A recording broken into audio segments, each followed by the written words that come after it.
morning. My name is Karen Jernigan. It's Tuesday, March 26th, 2024, and we are here in the Bitterwater Valley, east of King City, to have a conversation with John Maggini about his roots in this area of southern San Benito County and southern Monterey County. We are doing this on behalf of the San Antonio Valley Historical Association. So first, I'm going to ask John to say for us your full name. My name's John Joseph Maggini.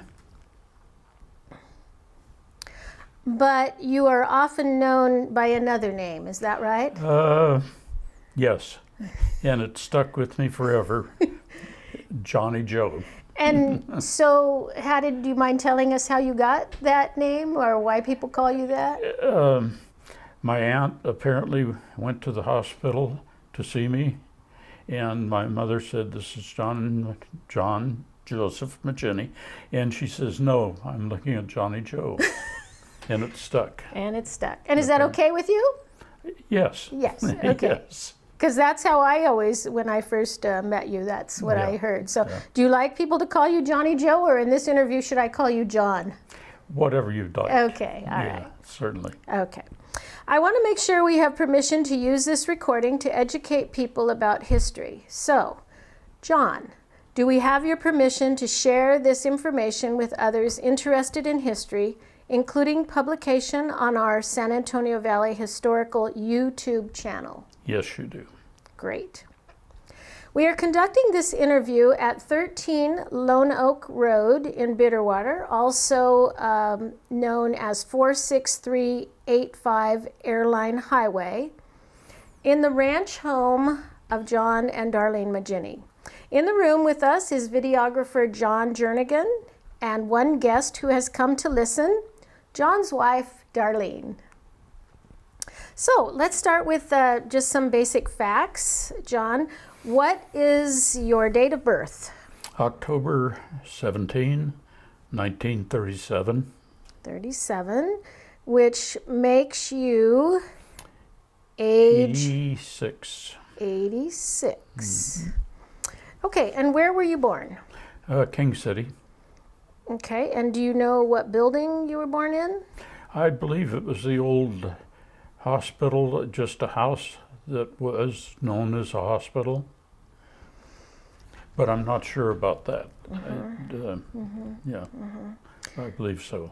I know there was a maternity hospital at one time in King City on Lynn Street, and then there was a hospital on the 600 block of Broadway. Mm-hmm. So it was probably one of those. Yeah. So how long have you lived in Bitterwater? Born and raised here. So that's 86 years. And how long have you lived in this house? Born and raised here, but when Darlene and I were married, we moved to another house on the property for approximately 6 years. And then I did my folks passed away at an early age. I consider it early. My father had just turned 65, and then about 2 years later, my mom passed away. So that's when we moved back, and I did some remodeling on the house, and we've lived here ever since. So in this particular residence, our home, we've been here 80 years. 80 years. Mm-hmm. Okay, so your roots in Bitterwater go back to a homestead. This location that we're in right now, I'm thinking, was a homestead. Yes. Can you tell us about that? You know, the only thing that I know, it was a Zoellin homestead. And so that must have been one of your ancestors. Well, that was my aunt Zoellin, married to Zoellin. Okay. My dad, he died at a very young age. I believe, appendicitis attack at 32, something like that. So my aunt, Zoellin, was left with the ranch. My dad bought the ranch from her. Okay. So let's talk about the ancestors that came before you just briefly. So I believe your father was a John Maggini, is that right? That's correct. Okay. And your mother was Grace? Okay. And what was her maiden name? Lovell. L-O... V-E-L. Double L. Okay. Lovell. Okay. And so, and then your grandparents on your Maggini side, were they from around here? They were from Switzerland. My dad was from Switzerland. My mom, I don't know a lot about my family, sorry to say, but my mom was from the Healdsburg area in Northern California and came to the King City area, Lockwood, Halone area. That was your mother. Was she a young girl then? Is that when she came? Yes. Okay, as a girl. And do you know why they came to the Halone Lockwood area? No, I don't. I don't know. Okay. I know my dad came to Rock Springs because that's where the family settled. After they came to California, they worked in the redwoods and then moved to the San Benito area. Okay. So can you tell us the name of your grandparents on your Maggini side? Well, it was John, it's Serafino, and his brother was John, who my dad was named after, and my grandmother was Massimina.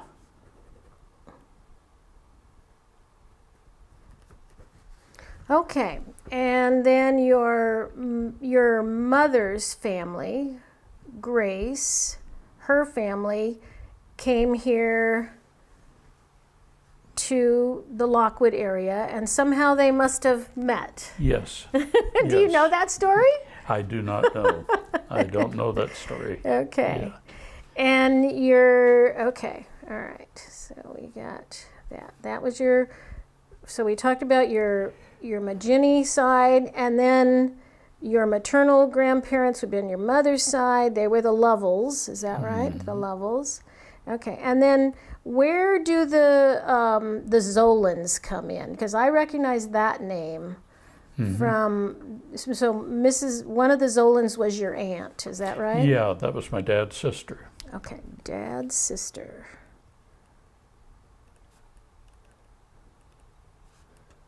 Okay. And so you grew up here in this house with brothers and sisters, or no? Just you were an only child? Well, I had a half brother, half sister. There was about 16 years difference in our age.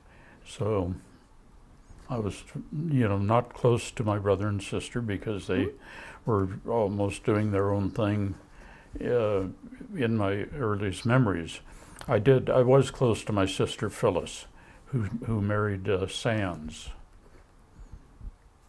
Okay. Which is a local ranch. Uh-huh.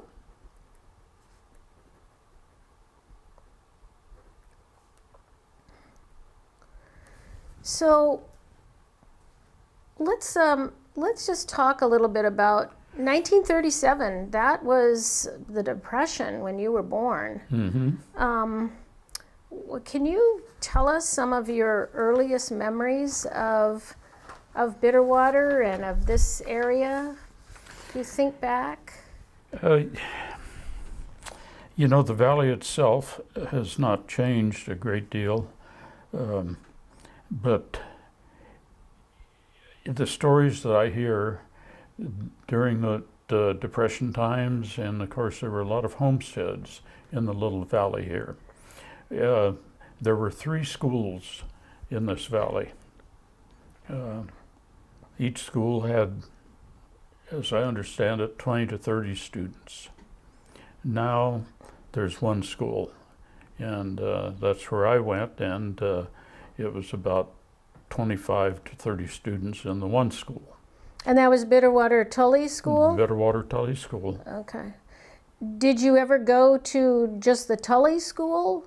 Or no, you always went to the Bitterwater-Tully School. Okay. All right. And so, do you remember running around these hills and playing? Oh, yeah. Yes, yes. Yeah, which we did at the school. I'll get back to, if it's okay, sure, some school stories. Yeah, okay. But, yeah, that's where I went to school. There, graduated. But actually had the ceremony at the Tully Hall. Oh, at Tully Hall. Okay. So let's think of what year that was. If you were born in 37, and then you graduated from 8th grade, I guess, here. So that would have been when you went into high school. Add about 14 years to 1937. So that would have been what, around 1951, maybe? Yeah, I actually started high school at 13. Oh, being okay. born in October. Okay. And and then that must have meant okay, so I know where Bitterwater-Tully School is, and I know where this house is. Could you walk to school? You know, I usually didn't. Oh. My folks, for some reason, because it would have been a walk out to catch, I don't call it a bus. The teacher had a station wagon and picked up some of the kids. But yeah, sure, I walked occasionally. Yeah, it was not that far. So, were your parents farming out here, or ranching, or raising cattle? Yes. Okay. Yes. Yeah. My dad owned developed and put together a ranch known as Rock Springs Ranch. And in comparison to here, where is Rock Springs Ranch located? Over the San Benito River. Okay. About 10 miles from here. So would he drive over there every day to go to work? Or okay. So yeah, and he lived there. I think my dad was 43 when my parents were married. So he spent most of his younger years at Rock Springs. Oh. And, well, he developed it and put together homesteads. And I think there was about 10,000 acres on Rock Springs. And during that time, he bought the ranch where we are now from my sister, or his sister, my Aunt Zoellin, Aunt Sylvia. So I think this is just a beautiful place. Yeah. Has that always been special to you in certain ways? Oh, sure, sure. I spent a lot of time at Rock Springs Ranch. Oh, it was very remote. There was not a road. If we wanted to go to the back of the ranch, which took a day, we rode. So those were my very great memories of riding at Rock Springs Ranch. You mean riding a horse? Riding a horse. Okay. Yes. A lot of people don't Yeah. would have a hard time imagining that. Huh? Yeah. Yes, that was the only way to. And it was just remote. It was great. So, did you have horses here at this location at your house, and they had cattle up on the hills? Yeah. And was there dryland farming going on? Yeah. Were you raising? I was a dryland farmer all my life, and farmed a lot of adjoining ranches and that sort of thing years ago. And when you say dryland farming, what exactly were you growing? Mainly barley. Barley. And barley, what is that used for mostly? It went to cattle feed. Oh, okay. A lot of it went to the Harris Ranch.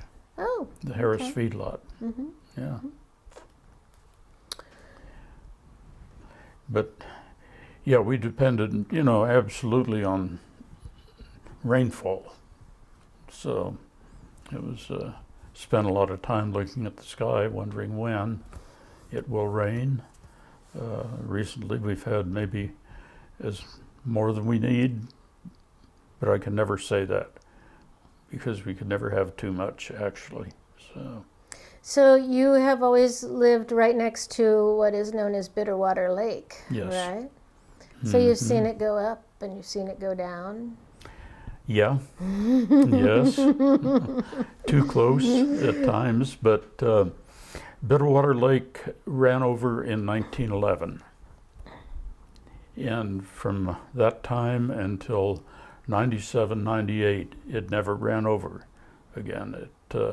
It would get a lot of water. It actually covered our road coming in. And I don't remember the years exactly, but our kids learned to water ski on Bitterwater Lake. And when you tell somebody in the middle of the summer on a dry year, and they look at this field, and I tell them the kids learned to water ski there, they look at you.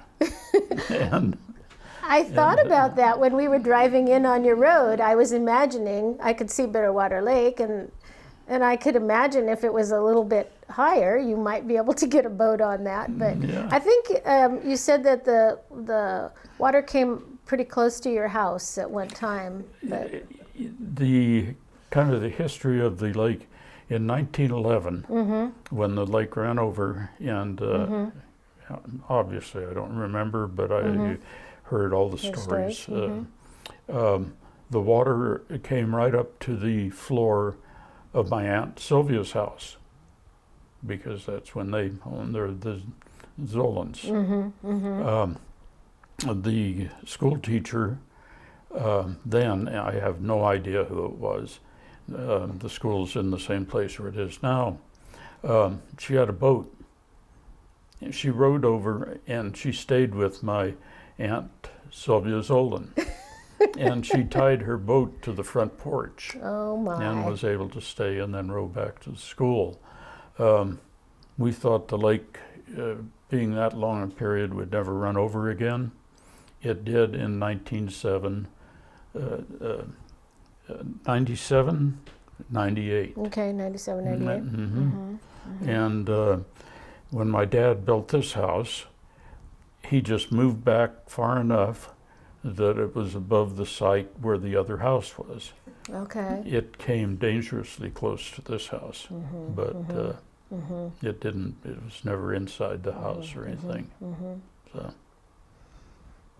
Yeah, it's a beautiful sight when you drive into the valley to see the water there. And it's an amazing thing to come back in the summer and see it all dry. Right. And everything else around here dry too. Yeah. It's hard to imagine. It is. The contrast is phenomenal. Yeah. Between now when everything's green and Yeah. So let me ask you just a couple things about what you remember as a child about King City. Did you come into town to do shopping or to do things? What kinds of things did you do in King City? Well, my earliest memories, I guess, are, grocery shopping, probably going with my mom or whatever.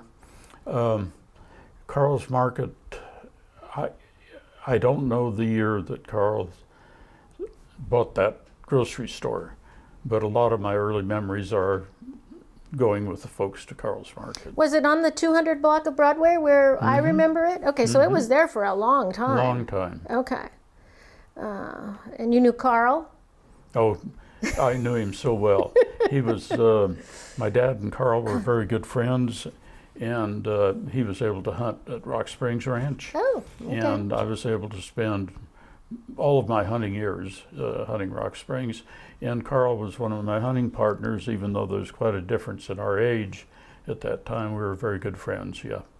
So that was a pretty historic building in King City, that Carl's Market building. It's one of the really old ones. The Mercantile, the King City Mercantile was there. We have some old pictures of that. Yeah.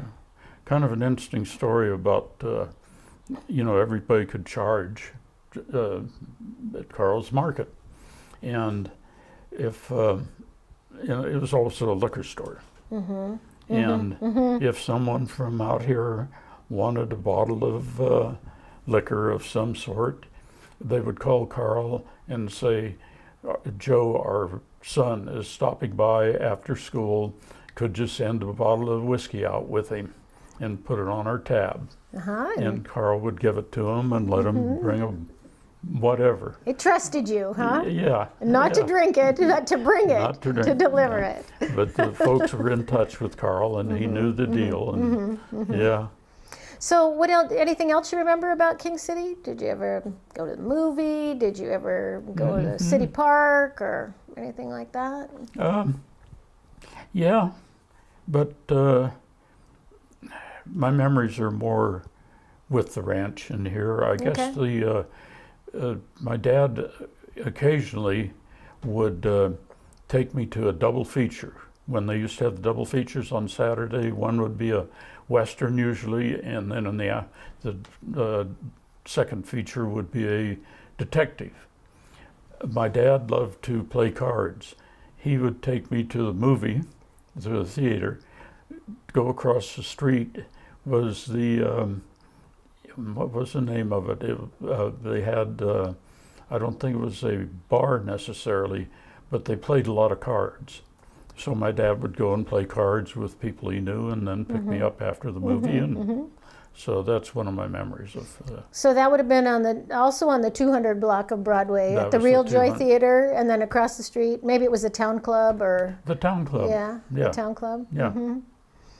Yeah, those were features in King City for a long time, yeah. huh? So so you went to Bitterwater-Tully Elementary School, and then you went to King City High School. What years were you at King City High School? Went there in 52 and graduated in 1955. Okay, graduated in 55, okay. And so, but before we go there, let me just ask you, because all during that was World War II era while you were in school. So did that affect you in any way? Well, World War II was, of course, over, 1945. I was there in the middle of the 50s. Okay. And those years were just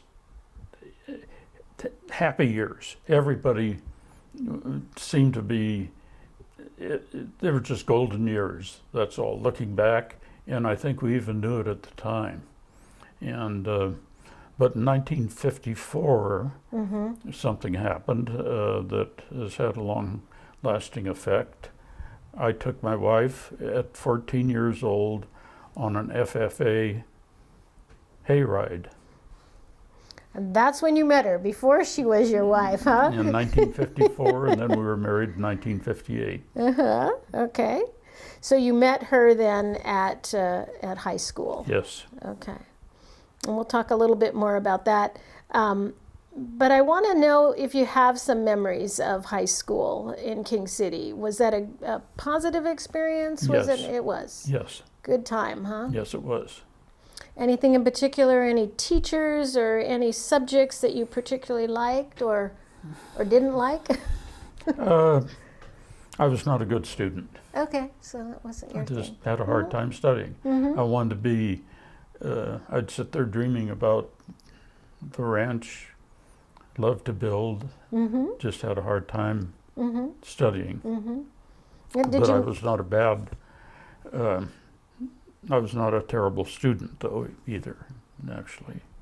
Did you make some friends there that you've stayed in touch with, or teachers, or? Didn't stay in touch with a lot of friends.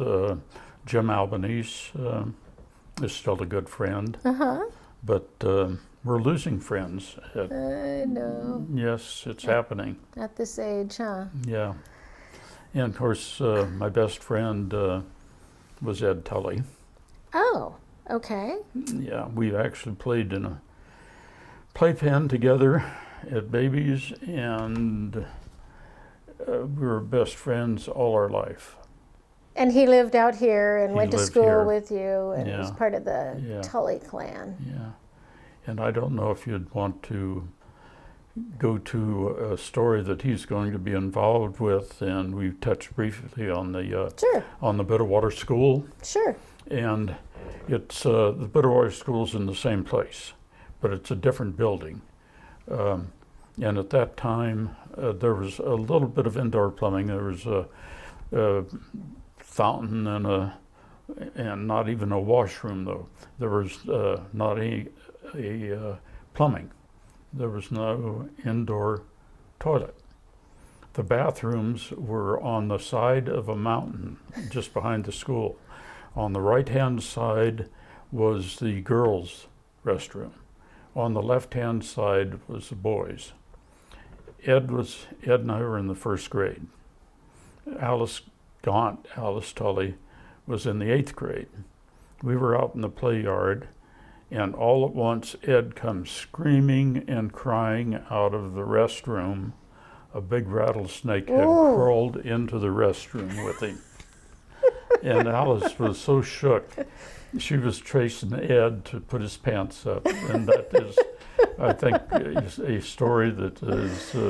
Oh my. Yeah. Well, you're using a nice word. You're using the word restroom, but I think most people would call it an outhouse, right? They were the old outhouses. Well, rattlesnakes are something to be contended with out in this area. Yeah.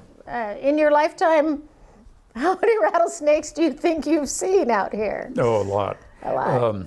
We usually saw at least one rattlesnake a year at the school. Okay, all right. No one was ever bitten. You just grew up being aware that they could be around any bend, and Yeah. Yeah, I think that's something people who grow up in the country just end up being aware of. Yeah, so. Take it for granted. So I remember when you mentioned Ed Tully, my husband came out for his funeral, and the cars were just lined up all for as far as you could see. He must have been a very nice person. Ed was Ed, and you just had to like Ed. Yeah. And a lot of people out here are kind of characters. They're not all just, they have their, they make them, they're part of the Wild West a little bit out here, so. Speaking of the Wild West, I guess the Bitterwater Hall had a lot of dances, and it was the Wild West. At Tully Hall? Yeah. I've been reading old newspapers, and I'm amazed at the number of ads that say, dance at Tully Hall, dance at Tully Hall. So that was kind of a social place in town. There aren't too many other social places out here. The school, the Tully Hall, and then maybe the place where the bus used to stop at the corner of Bitterwater Road and Highway 25 was like a little market or it was a little restaurant. A restaurant. Served hamburgers, that sort of thing. No, I remember that well. I remember the buses coming through. I think it was called Airline Bus Company at that time. But after that, for Ms. Brief, Greyhound had to run through. I don't know if it was once a week or, just when the schedule was. Did you ever ride that bus? No. No, but you knew that it... Didn't have to. But sure, I saw it stop there and everything, yeah. Yeah, it's a place we could run and we could get a Coke or a candy bar and whatever. And then But it's not, the building's not there anymore. It's No. long gone, right? It's just gone. on the corner, Yeah. So let's talk about how you met your spouse. I think you said it was a hayride in 1954. And was it part of a school event? Okay, all right. And that was Darlene. And so when were you married? What year? 58. 1958. And where did you get married?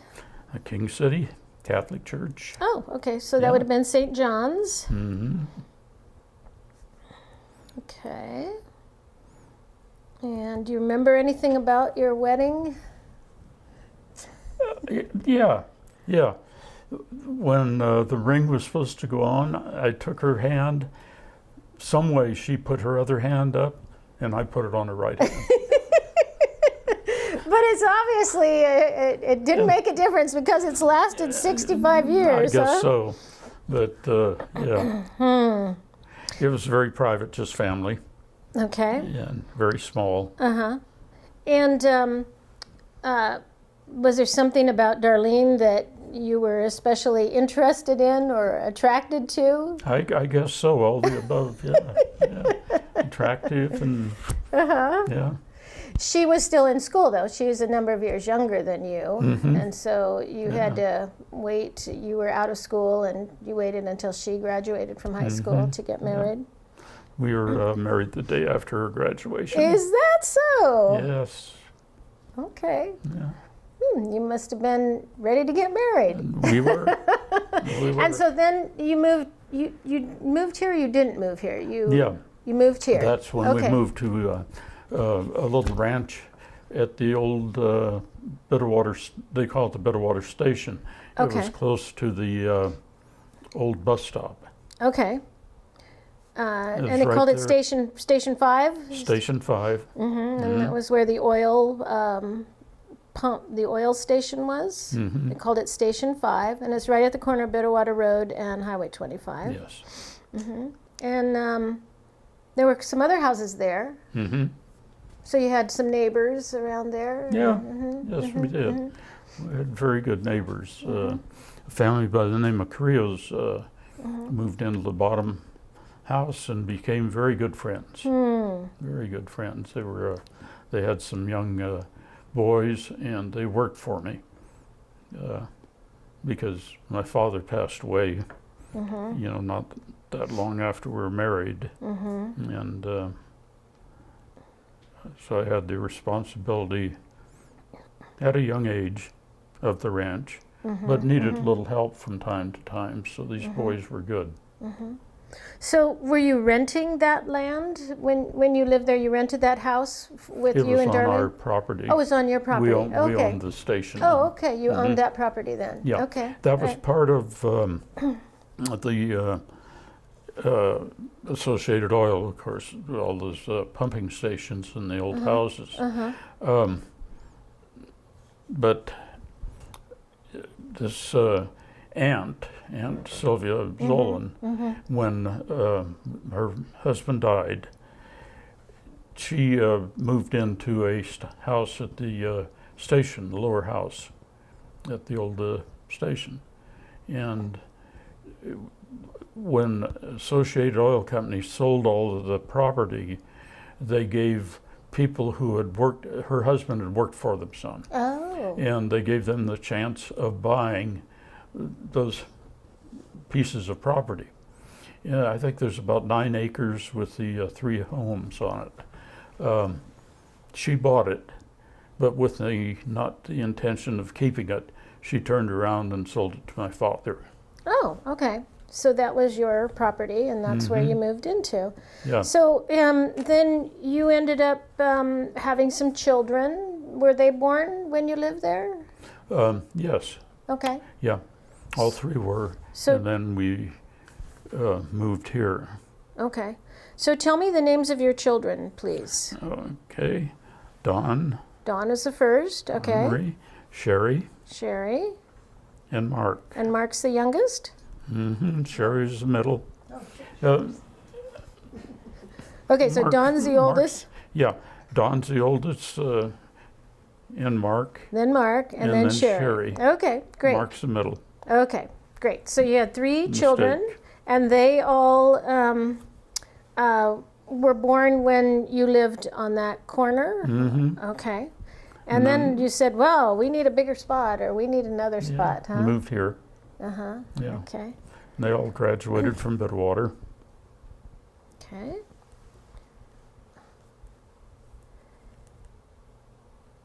And went to King City High School. Went to King City High School. Okay, so let's talk a little bit about you. Obviously, while you're raising children, that gets you involved in different groups and activities. Can you talk about a little bit about some of the activities or groups that you've been involved with during your life? With the children, it Yeah. was mainly 4-H. Okay. Was and they all showed different animals: Okay. sheep, swine, cattle, Uh-huh. beef. And did they have those animals here at the ranch? They Yes. raised them here. Uh-huh. Hmm. Were you in 4-H? Yeah. Oh, you were in 4-H Yeah. too as a Yes. young person. Yep. Did you show animals? And okay, at the Salinas Valley Fair. Mm-hmm. Okay. Salinas Cow Palace. Okay. Okay, so the kids were mainly involved in 4-H. Any sports or theater or anything like that, or just mainly 4-H? It was mainly 4-H as far as what I was involved in, but we went to their activities and that sort of thing. So what about other groups? Are you a joiner of groups or not so much? Were you? Not so much now, but in my early years, not that long after we were married, I joined the San Benito County Cattlemen's Association, Okay. and then I became chairman of the association, trustee for 12 or 13 years. For the school? School. Okay, trustee School for trust- Bitterwater School. Bitterwater School. Okay. And anything else like Oh, the Grange, or were you ever part of the Grange? no. Not really, Not huh? really. Farm Bureau. Oh, okay. And helped out at the fair, both Salinas Valley Fair some, and certainly the San Benito County Fair. You're- Then went on later. I was got on the board of the farm credit system. Oh, okay. And that was the Federal Land Bank and PCA, You're right. Farm Credit Okay. Association. I was on the board for 21 years.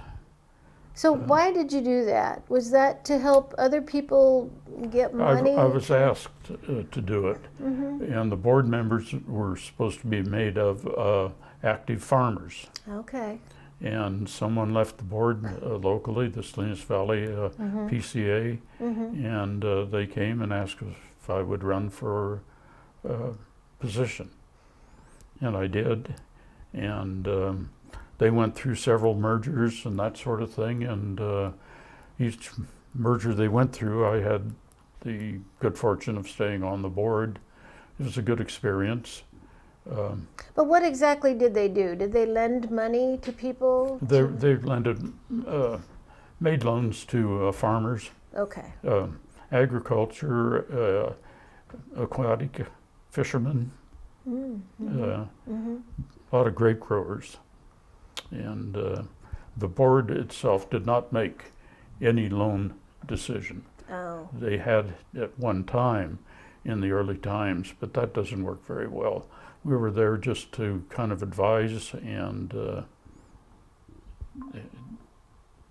choose a good CEO. That is kind of the life of a rancher and a farmer, is that you have to put money out and then you don't get it until you sell your crop, Well, right? yeah, Farm Credit could only loan to farmers and ranchers Okay. that all were right. involved in the system. Interesting. So that took up a little bit of your time.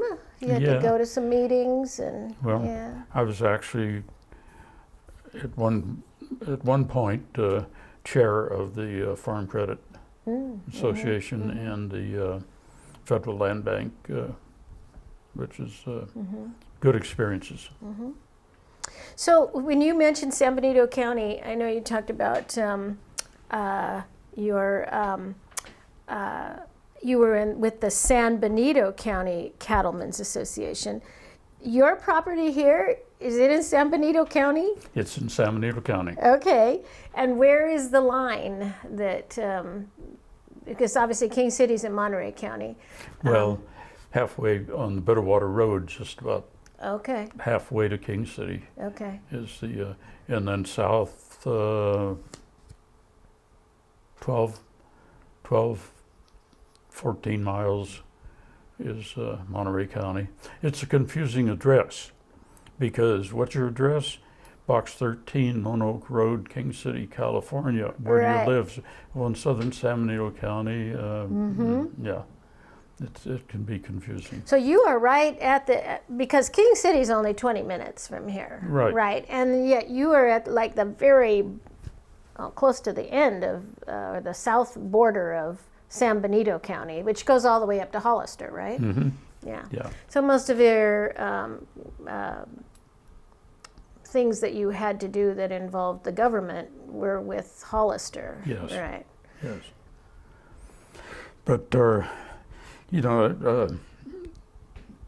basically King City was our town. Yeah. That was our city of trade. But anything that had to do with taxes or anything official was San Benito County and Hollister. Yeah. But then you also, at one point you spent some time fixing up apartments and owning some apartments in King City? We did. There was about 5 dry years, and we knew we had to do something, diversify a little bit. We had our property here, and that was all well and good. So we built some apartments in town, and that worked out very well. We managed, I did the repair work and that sort of thing. We did a lot of the management ourselves. I had people say, how could you stand to have apartments and rentals? And I say, try 5 years of drought. They're a dream. Compared to the challenge of facing a drought, yes. Yeah. Well, and if you are a handy kind of person, which it sounds like you were, you liked working with your hands and fixing things, and if you live on a ranch, you have to do that. Yeah, no, all the time. Yeah, actually, there were some existing houses on the property we built the apartments on, and I actually did the remodeling of those houses. So. You helped provide living accommodations for a variety of people over the years in King City, so that's a good thing. It was good. Yeah. The renters, for the most part, were very good, and we had a local lady that managed for us, and that was she was a dream. Was that B. Chapa? That would be B. Chapa. Yeah, she was very good. Our nice very good friend to this day. We stay in contact. Okay, well, I think what we're going to do is just take a quick break, and then we'll come back and finish our talk. Okay. Okay, John, I know from talking to you before that hunting has been an important part of your life. So could you talk a little bit about your experiences with hunting and where you hunted? I started out hunting, deer hunting with my father on Rock Springs Ranch at a very young age. And I've always loved deer hunting. And I've hunted Idaho and Colorado, different out-of-state hunts and that sort of thing. But my best memories and my availability of good hunting for most of my life is Rock Springs. When my dad sold the ranch, it sold many times since then. It seems like I did not have any special right to hunt on Rock Springs. It was never part of the deal or anything else. But the owners over the years gave me permission to hunt Rock Springs, so I did spend a lot of time there, and which I appreciate so much, that sort of thing. Anyway, that's what I did. I took it seriously. you know, and killed a lot of deer in my life, and we ate every one. You did? Yes. So would you take them like to a butcher shop, or did you cut them up yourself? Or I did all the butchering. okay, and then it went into the freezer. Went to the freezer and made a lot of jerky. Okay. All the kids wanted jerky. The grandkids, they just loved jerky. Yeah. So was your hunting mostly on foot, or were you on horseback, or? Mostly on foot. Mostly on foot. Okay. Yeah. I did a lot of hiking. Just loved to get out and hunt. And do you think it was, well, what do you think it was that you appreciated about that? Was it just being in the outdoors and? Yep. Yes. Yeah, I very much like to be in the mountains. So I guess could interject the time that my youngest daughter, Shari, was going to Cal Poly. And she hunted. I started hunting with her at Rock Springs. Oh, really? Yeah. And when I went to Idaho, I went to Shari, do you think you could make it out of Cal Poly for a week and go to Idaho with me? And she did.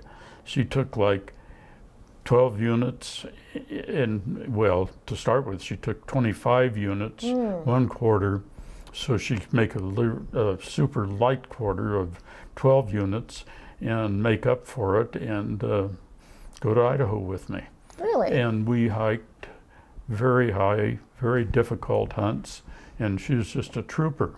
Wow. And so I guess I'll tell the story about the one morning we went out hunting in Idaho and left in the dark, climbed this high mountain. I left Shari in a spot. I said, Shari, don't move. I'm going to go around the mountain. This is big country. You don't want to get lost. I said, wait for me. Don't move. Well, the wind was just screaming and blowing, and anyway, I sat for a while on my spot and finally went back to find Shari, and no Shari. And I started looking around. I didn't panic, but I finally look out in this big swale, and I spotted Shari with a buck she had shot. She had cut the buck open and she was dressing the deer herself. Wow. So you passed on your skills to your children, huh? And so I certainly was not upset with her not being where I'd left her. And she had gotten this nice 4-point mule deer, and I had heard the shot because of the wind. So it's kind of a great story. She went 2 years with me, and 1 year Ed Tully went with us. It was the three of us, and that was just an absolute fantastic trip. And we didn't know until about 2 years ago that Shari had kept a diary of our experience every day, and it's just an absolute treasure. She talked about our trip getting back there and traveling, and it was just, she wrote it every night, her experience that day of being out in the mountains and everything. And we did not know this existed. Wow. Yeah. As a historian, we love those kinds of things because they're firsthand documentation of something that happened. And like you say, years later, it has meaning to you. I know you mentioned that Shari was in college at that time. And I think you were telling me earlier that all of your children went to college. All graduated from Little Bitterwater School, and they all attended and graduated from college at different Santa Barbara and Cal Poly. I think that's a credit to King City High School too. I know both of our children went to King City High School and went on to college and graduated from college, and I think that sometimes people don't give credit to small schools like they should, because they can get some excellent education even in rural schools, and sometimes more personalized education too. So, well, I think I think all three had very good experiences at King City. good. see. That's good to hear. Yeah. I want to also go over just a little bit of your memories of the Hepsedam Water Company. I know you were involved in that. Can you talk a little bit about how you got associated with that? I know a little bit about the history of the water line and how it came into being, that people of the valley had the use of the water. And I don't know if anyone else has commented on the history of why the water line even exists. No, let's go back to that, because the Associated Oil pipeline was kind of the beginning of that, right? Right. So talk a little bit about that. Well, they had their pumping and heating stations from Klingo all the way through to get the oil to Monterey. Station 5, which is the station where we lived briefly, that they had the 3 houses and the employees that worked at the pumping station. And I think it's this picture right behind you is yes, the site of it, right? Yes. Yeah, okay, right at the corner of Highway 25 and Bitterwater Road. Mm-hmm. Okay, so that was a Station 5 for the Associated Oil Company. And that station existed as a pumping station to get oil over the hill. It was crude oil. It was thick and had to be heated. The furnaces needed water. The water in the valley right here, there's quite a bit of water here, but it's terrible. It's full of boron and alkali and everything, and apparently the water could not be used in their boilers. So they developed the Hepsedam springs. They're, I don't know, altitude, maybe 4,000 feet up, and ended up being, that was part of the Harold Eade Ranch, but not at that time. But they developed these springs and piped the water from there up to the pumping station. Very good water, spring water. When they abandoned the oil pipeline, it just sort of existed, the water line. And the people in the valley formed a mutual water company. Okay. And started maintaining the water, and people had taps from it. I think it was $50 a year at that time. The pipelines come out of the hills, very steep, rugged country, and there's a lot of problems with the water line. So I started helping, probably in my late teenage years, going on the water line, and a lot of it was on foot. You'd have to carry the pipe wrenches and whatever it took to fix the water line. And so over the years, I've spent a lot of time at my younger age, until not so young, probably when I was 70, I was still helping, and you never knew where you were going to find the break, whether it was going to be up in this rugged country or down in the valley or where, and it happened quite often. The water line was put in about 1902 or sometime during that time period, so it was old and it was going to break. So is it like 5, 10, 20 miles up the hill? I think I don't know for sure. Okay. And my best guess is there's about 15 miles. Okay. So more to the east, up by where the Harold Eade Ranch was. Up on the Harold Eade Lewis Creek towards, Road. Near what they call Laguna Mountain. Oh, okay. Yeah. And the name Hepsedam comes from Hepsedam Peak, right? That's where the water comes from. And it was a better quality than the bitter water that was down here. Is that right? This water is probably as bad as it gets for taste, and it's just terrible. And the other water is as good as it can get. Wow. Yeah, it's spring water. So would you take like a car or a Jeep or a horse up these roads to fix these pipes? What did you do? You'd take a vehicle. Okay. A lot of it's accessible. Okay. Most of it is. But then the beginning of the springs, where it comes out of the mountains, it's 2 different sets of springs in different canyons. And it's very steep and rugged country, and the only way to get to it is on foot. So, Was it metal pipe or was it plastic pipe? What kind of pipe was it? it was all metal. All metal. Originally, all metal. And still is all metal, or No, some has been replaced Okay. with plastic pipe or PVC. And that is still the water. I mean, like, is that what you use here at your ranch? Is the water from? Okay, so you use that water For domestic, for potable water. And there's like a board of directors that are in charge of the Yes. water company. Yep. Interesting. Yeah. So you spent some time fixing pipes. When you turn on the tap and there'd be no water, you'd know there was a problem somewhere, huh? Right. Yes. Claire Schmidt, very active gentleman in the valley. You're probably aware of the Schmidt family. And Claire was older, of course, than myself, but he'd give a call and say, "You want to go on the water line?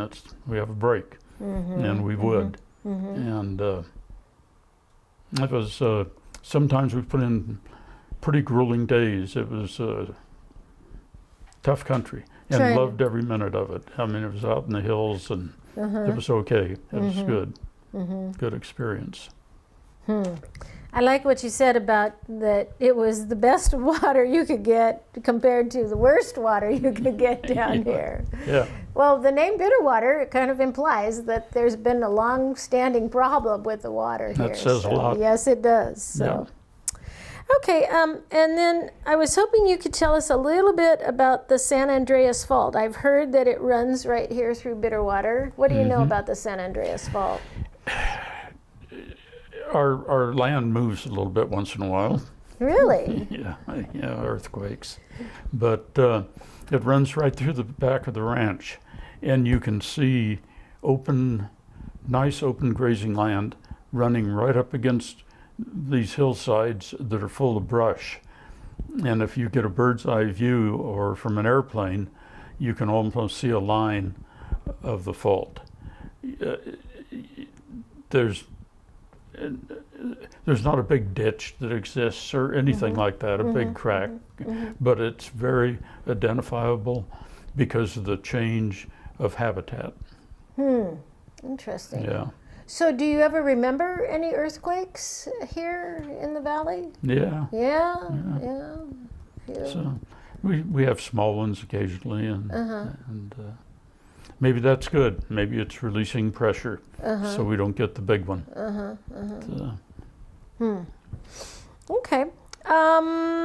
Let's see. And then I know that you're not too far from what's known as the Pine Hill Cemetery or the Bitterwater Cemetery. Do you have any relatives or friends that are buried there? No. Okay, No. so that goes way back. I don't know a great deal about the cemetery. Yeah, I think I've seen some of your Zoellin ancestors who are buried in the King City Cemetery. Is that right? In fact, there's quite a few people from Bitterwater area that are buried there. Right.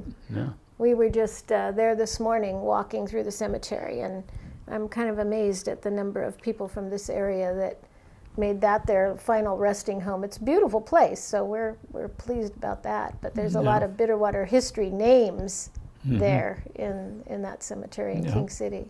Yeah, my folks are Your folks are there? there. Yeah. Yeah. Are they towards the front or the back, or do you know? 'Cause I'm trying to remember. Fairly towards the front, the the front? east. On the east? part. Okay. Mhm. All right. I'll watch for that name. Yeah. When you go in the main road and go down a little ways, you see John and Grace. Okay. Yeah. Great. So is there anything else that you'd like to talk about? I know you've had a long legacy here, which is why I really appreciate being able to talk to you.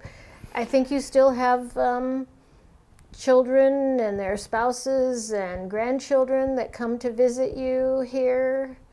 Yeah, and we didn't encourage the family to stay because dryland farming had its day, and we had good years. We were involved in that for a long time, but there was not a future really to it.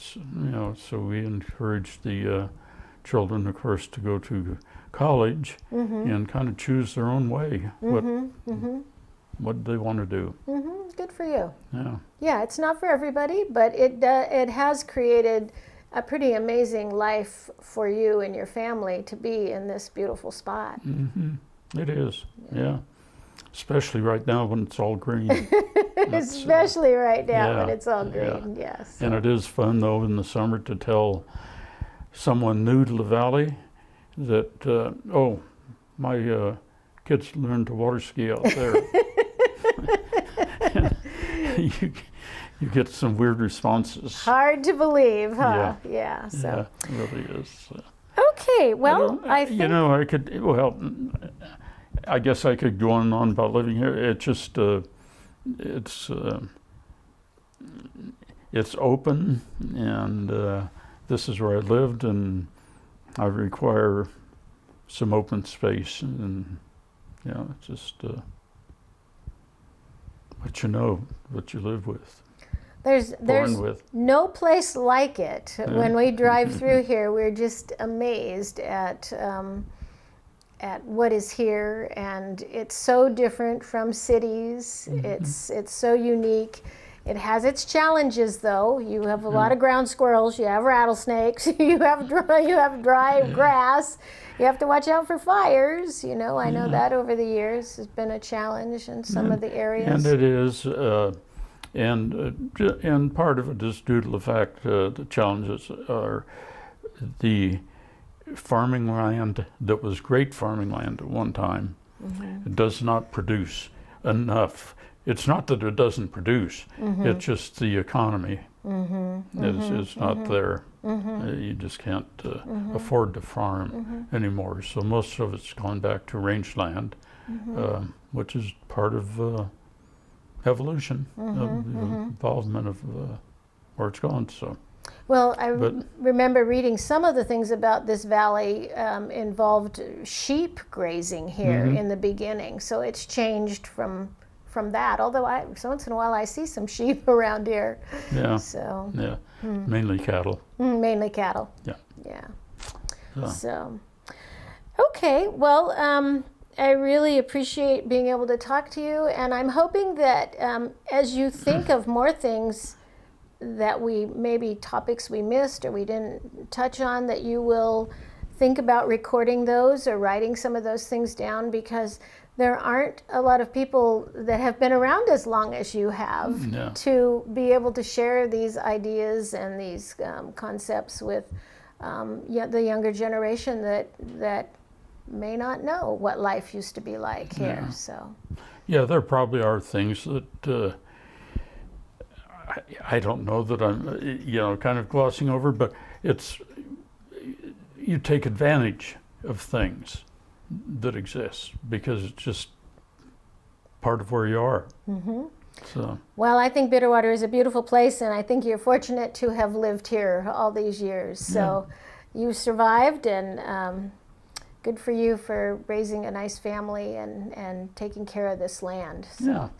Well, I appreciate you keeping a history of it, because some things can get lost forever. I just feel like the story about Ed and the rattlesnake might be the only one I know anything about it, and I just think that's a great. It is, yeah. A great story. That would be something you would want to watch out for. And is it okay if I go back for just to Rock Springs? Sure. For a moment. Sure. My dad was getting older at that time. He was not in good health, and I was way too young to take care of the ranch, so he decided to sell it. Okay. And he had a realtor put it on the market. And at that time, all of our telephone lines were party lines. They shouldn't do it, but people tended to pick up the telephone and listen to conversations. And my mother happened to be listening to a neighbor talk to the wife of the realtor that was handling Rock Springs. And the realtor's wife said something about, boy, as soon as this Maggini ranch sells, I'm buying a fur coat. And my mother wasn't really aware that my dad had made any kind of a deal. She got off the phone and said, I am not signing the papers. And at that time, the price for the Rock Springs Ranch, and this is just public knowledge and everything, my dad had the sale to this guy for $50,000. My mother said, no. The ranch deal did not go through, and with a matter of months later, my dad sold it for $100,000. And this is all due to a party line, a party line rubberneck of my mother's.